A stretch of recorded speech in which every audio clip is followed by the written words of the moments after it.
ഇന്ന് തന്നെ ഡൗൺലോഡ് ചെയ്യൂ. കാണൂ നിങ്ങളുടെ ഫേവറേറ്റ് ഷോസ്. കട്ടിലിന്ന് എപ്പോ അവക്ക് പൊങ്ങാൻ പറ്റുന്ന അറിയാൻ തന്നെ. മുറിവുണങ്ങി അവൾ ആ നിമിഷം തന്നെ അവളുടെ കസേര വന്നിരിക്കും. വന്നിരുന്ന അടുത്ത പണി നമ്മുടെ പദ്ധതികൾക്ക് എങ്ങനെ തുരങ്കം വെക്കാന്നത് തന്നെയായിരിക്കും.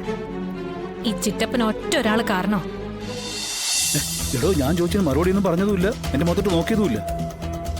വിഷ്ണു കുഞ്ഞിനെ കണ്ടതിന്റെ സങ്കടമാ സാറേ. അല്ല, അവനെവിടെ കണ്ടത്? ഞങ്ങൾ ഇങ്ങോട്ട് പോരുന്ന വഴിക്ക് വെച്ച്.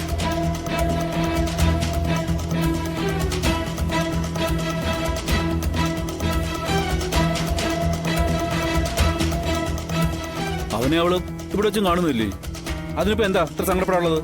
അതല്ല, കുഞ്ഞിനെ കണ്ടത് സത്യാമ്മയ്ക്ക് ഒട്ടും ഇഷ്ടപ്പെടാത്തൊരു സാഹചര്യത്തിലാ. അത് കണ്ടപ്പോ എന്റെ ചങ്കു ഒന്ന് പിടഞ്ഞു. അപ്പൊ പിന്നെ പെറ്റതള്ള സഹിക്കോ സാറേ? എടോ, താൻ ഇപ്പോഴും അവനെ ഏത് സാഹചര്യത്തിലാണ് കണ്ടെന്ന് പറയുന്നില്ലല്ലോ. അത് പിന്നെ ഞങ്ങൾ ഓട്ടോയിൽ ബ്ലോക്ക് ഓഫീസിൽ നിന്ന് വരുമ്പോ റോഡിൽ നിർത്തിയിട്ടിരിക്കുന്ന ഒരു ലോറിയുടെ ടയറ് വിയർത്ത് കുളിച്ചു നിന്ന് മാറ്റുന്നു. ആരാ? വിഷ്ണു കുഞ്ഞ്. ഒരമ്മയ്ക്ക് കാണാൻ പറ്റുന്ന കാഴ്ചയാണോ സാറേ അത്? അങ്ങനെ കഷ്ടപ്പെടാൻ വേണ്ടി വളർത്തിയ മകനാണോ അത്? അത് കണ്ടതിന്റെ വിഷമത്തിലാ സത്യമ്മ സങ്കടപ്പെട്ട് കയറിപ്പോയത്.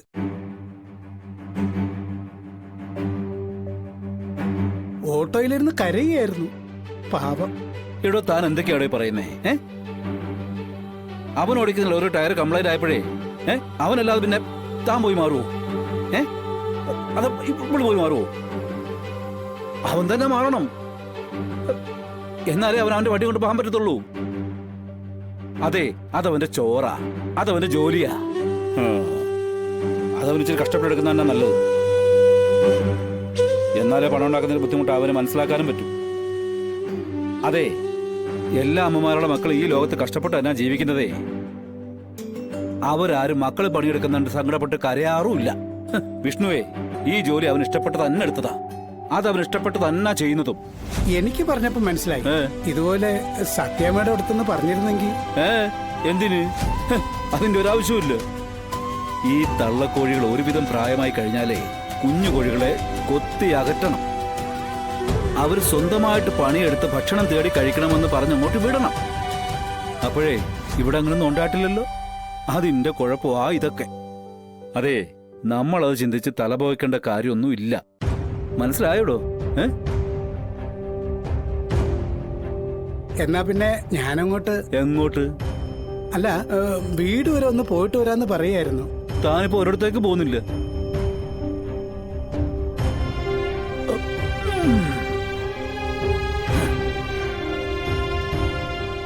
അതെ, നമുക്ക് ഒരുമിച്ച് ശാലിനി കിടക്കുന്ന ഹോസ്പിറ്റൽ വരെ ഒന്ന് പോണം. അയ്യോ, ഞാനില്ല. എടോ, ഭാമിനി ഇപ്പോഴെങ്ങും പുറത്തോട്ട് ഇറങ്ങത്തില്ലടോ. ആ സമയത്ത് നമുക്ക് പോയിട്ടിങ്ങി വരാം. അത് വേണോ സാറേ? വേണം. എടോ, ഇങ്ങനത്തെ അവസ്ഥയിൽ ശാലിനെ പോയി കണ്ടില്ലെങ്കിലേ അത് മോശമില്ലേ? താൻ എൻ്റെ കൂടെ വന്നാ മതി. ഭാമിയറിയാതെ ഞാൻ നോക്കിക്കോളാം. വാ വാ വാ. ദൈവത്തിന് ചില നേരത്ത് അവളോട് സ്നേഹം കൂടും. ആ സമയത്ത് എന്ത് ചെയ്താലും അവളുടെ ആയുസിന് ഒരു കോട്ടവും തട്ടില്ല.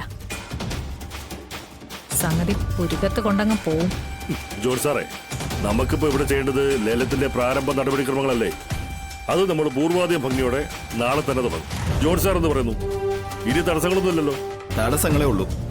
കുറഞ്ഞ സമയത്തിനുള്ളിൽ ലേല നടപടിക്രമങ്ങൾ തീർക്കണമെന്നത് വലിയൊരു കടമ തന്നെയാണ്. അത് തന്നെയാണ് ആദ്യത്തെ തടസ്സം. പ്രധാനമായും ഈ ലേലവസ്തു നമുക്ക് തന്നെ വേണമെന്നതിന് നിലവിലെ നിയമങ്ങളെ നമുക്കിവിടെ നിന്ന് പൊളിച്ചെഴുതേണ്ടി വരും.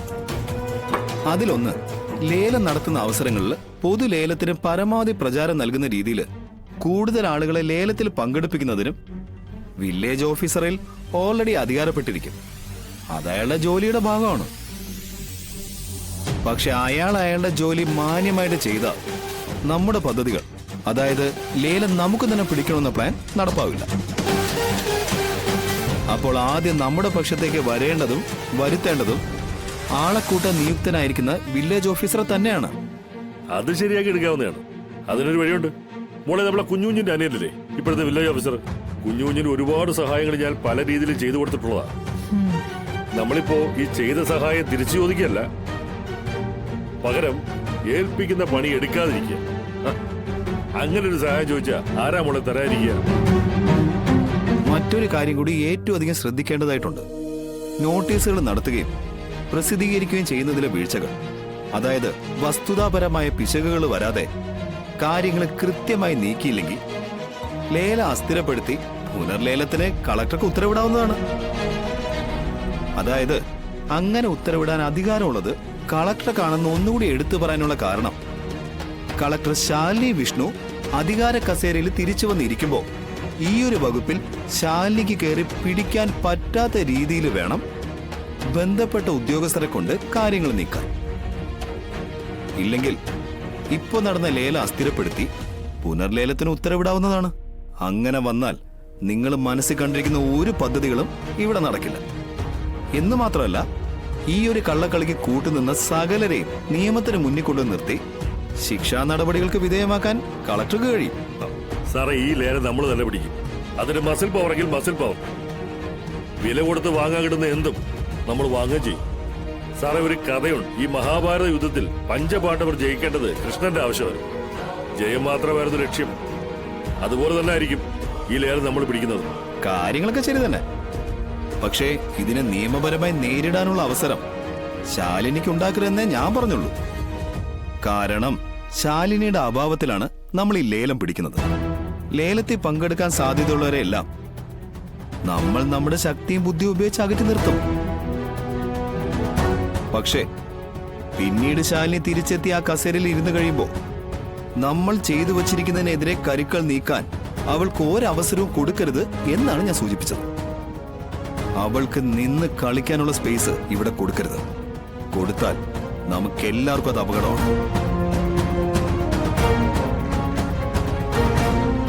ചിറ്റപ്പ, അവള് കുത്തേറ്റ് കിടക്കുന്നിടത്ത് ഞാൻ പോയതാ. അത് അവളോടുള്ള ഇഷ്ടക്കൂടുതലുണ്ടോ, അവള് പൂർണ്ണ ആരോഗ്യവതിയായി തിരിച്ചു വരാൻ മനസ്സറിഞ്ഞ് മുട്ടിപ്പായിട്ട് പ്രാർത്ഥിക്കാനൊന്നുമല്ല. കട്ടിലിന്ന് എപ്പോ അവക്ക് പൊങ്ങാൻ പറ്റുന്ന അറിയാൻ തന്നെയാ. മുറിവുണങ്ങി അവൾ ആ നിമിഷം തന്നെ അവളുടെ കസേര വന്നിരിക്കും. വന്നിരുന്ന അടുത്ത പണി നമ്മുടെ പദ്ധതികൾക്ക് എങ്ങനെ തുരങ്കം വെക്കാന്നത് തന്നെയായിരിക്കും. ഈ ചിറ്റപ്പന് ഒറ്റ ഒരാള് കാരണോ? ഇല്ലെങ്കിൽ ആ മാട്ടിയോട് പറഞ്ഞ് കുത്തിയ കുത്ത് 1-2 ഇഞ്ച് ആഴത്തി കയറ്റിയിരുന്നെങ്കിൽ ഇന്ന് അവളുടെ പുലൗടി അടിയന്തരത്തിന് ചെത്തിപ്പൂവും ചെറുള എടുപ്പിക്കായിരുന്നു. അപ്പ പറഞ്ഞു കാഞ്ഞു പോയാൽ കുഴപ്പമാവും, ഒന്ന് മാറ്റി നിർത്താനുള്ള കുത്തുമതിയെന്ന്. ഇല്ലെങ്കിൽ അന്വേഷണം ഉണ്ടാവുന്നു. എന്ത് അന്വേഷണം? മാട്ടിയെ പ്രതിയാക്കി അകത്തിട്ടിട്ട് ഒരു 5 ലക്ഷം രൂപ മാട്ടിയുടെ ഭാര്യയുടെ അക്കൗണ്ടിൽ ഇട്ട് കൊടുത്ത മാട്ടി ഈ ജന്മത്ത് നമ്മുടെ ആരുടെങ്കിലും പേര് ആരോടെങ്കിലും പറയോ? പറയില്ല. കാശെറിഞ്ഞ് ആ സമയം കാര്യം കണ്ടിരുന്നെങ്കിൽ ആ ഒരു ശാലിനി വിഷ്ണു എന്നുള്ളൊരു പേര് എന്നേക്കുമായി ഈ ഭൂമിയിൽ നിന്ന് ഒഴിഞ്ഞു കിട്ടിയാനെ. ഒന്നോർത്താൽ അതാണ് ചെയ്യേണ്ടിയിരുന്നത്. ഇതിപ്പോ വന്ന് ചാർജ് എടുത്തു കഴിഞ്ഞാൽ അറ്റവും തുമ്പും നോക്കി നമ്മൾ ചെയ്തു വച്ചിരിക്കുന്നതെല്ലാം ചികഞ്ഞെടുക്കാൻ വേണ്ടി ശാലിനി ശ്രമിക്കൂ എന്നതിന് യാതൊരു തർക്കവുമില്ല.